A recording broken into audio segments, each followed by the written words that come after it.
ये आज की रेसिपी है जो मैंने बनाई है। पहले मैं खुद टेस्ट करता हूँ, फिर आपको सिखाता हूँ कि कैसे बनती है। बड़ा ज़बरदस्त जायका, अदरक का टेस्ट भी आ रहा है। अदरक भी आज मैंने डाली है। गोश्त भी बिल्कुल गला हुआ है, ये देखें अलग अलग हो रहा है। बहुत ही अच्छी है, मज़ा आ गया है। तो आप लोग भी इंजॉय करें। फातिमा ये चेक करो, चेक कर तो बताओ, इधर आओ, बताओ मम्मा को ये कैसी है। अरे मम्मा को तो बताओ अच्छा है, उधर लेकर तो बताओ ना। बहुत अच्छा है, अच्छा लगा है, गोश्त का जायका अच्छा है।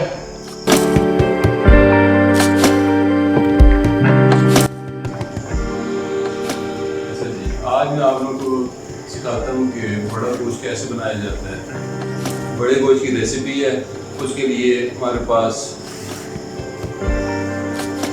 1.5 किलो बड़ा गोश्त है। उसके बाद 4 से 5 टमाटर मैंने काटे हुए हैं। सब्ज़ मिर्च है 6 अदद।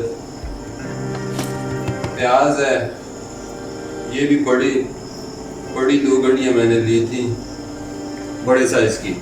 उसके बाद 1 चम्मच आपके पास कूटा हुआ धनिया है, 1 चम्मच ज़ीरा है, 1 चम्मच गरम मसाला है, 1 चम्मच मैंने नमक डाला है। आप अपने जायके के हिसाब से और कर सकते हैं नमक को ज़्यादा या कम, और 1 चम्मच हल्दी।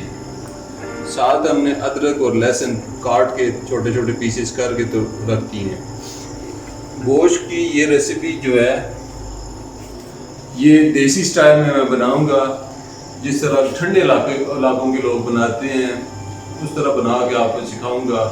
तो मुझे यकीन है कि आपको ये रेसिपी अच्छी लगेगी। घर में लाजमी ट्राई करना और फिर मुझे फीडबैक भी देना कमेंट में कि आप लोगों ने जो बनाई है उसका जायका कैसा था। हमें तो बहुत अच्छी लगती है जो ठंडे इलाके वाले हैं, तो मुझे यकीन है आप लोगों को भी अच्छी लगेगी। Thank you. तो हम क्या करते हैं, गोश्त डाल लेते हैं अपनी कढ़ाई के अंदर। गोश्त थोड़ा मोटा मोटा होना चाहिए, मैंने मोटा काटा हुआ है, इसमें चर्बी अपनी होती है। और गोश्त के बाद हम आधा कप इसमें ऑयल डाल लेते हैं। ऑयल ज़्यादा नहीं डालना, आधा कप डाल, मैं भी आधा कप डालता हूँ।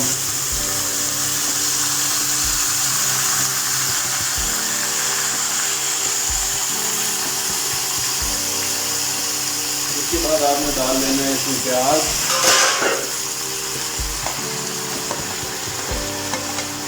डाल लेना है। उसके बाद डाल देना है टमाटर। मेरे सब्ज़ मिर्च मैंने नहीं डाली, सब्ज़ मिर्च जितना कम हो सके सब, तो ये जो सुरख मिर्च है वो कम डालनी है, या डाले ही ना। मैं तो नहीं डालता, तो आप भी ना डाला करें। ये सब्ज़ मिर्च तो डाली है, सुरख मिर्च का मैं कहना चाह रहा था कि वो मैंने नहीं डाली। तो उसके बाद अदरक और लहसुन वो डालने के बाद इसमें आपने पानी डाल देना है और फिर इसे हल्की आंच पे बॉयल करना है।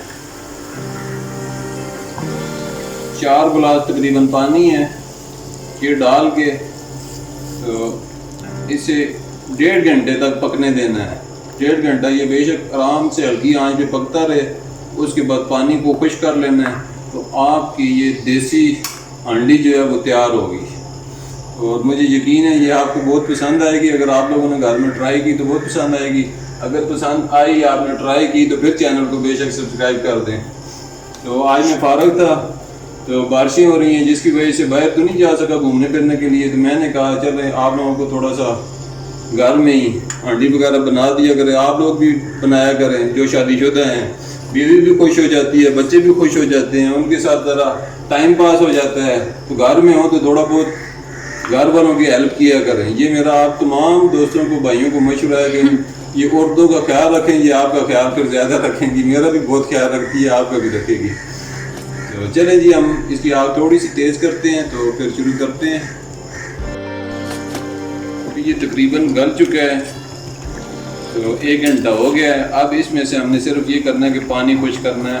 आग थोड़ी सी तेज़ कर देनी है हीट इसकी। तो ताकि पानी जो है इसमें से खुश्क हो जाए। बहुत अच्छा गल है और स्मेल भी बहुत अच्छी आ रही है। चलें अभी हम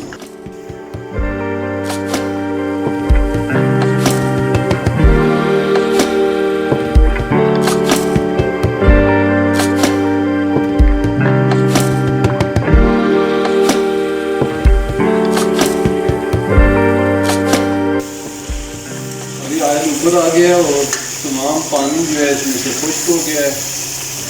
और आप लोगों को मेरा मशवरा है ये लाजमी घर में ट्राई करें। तो इसे जितना ज़्यादा आप पकाएंगे उतना ज़्यादा ये जो हड्डियों में चर्बी होती है या अर्क होता है हड्डियों का वो निकल जाता है, जिसकी वजह से एक तो ये सेहत के लिए बड़ा अच्छा होता है और दूसरा ये है कि आप लोग इंजॉय बड़ा करते हो।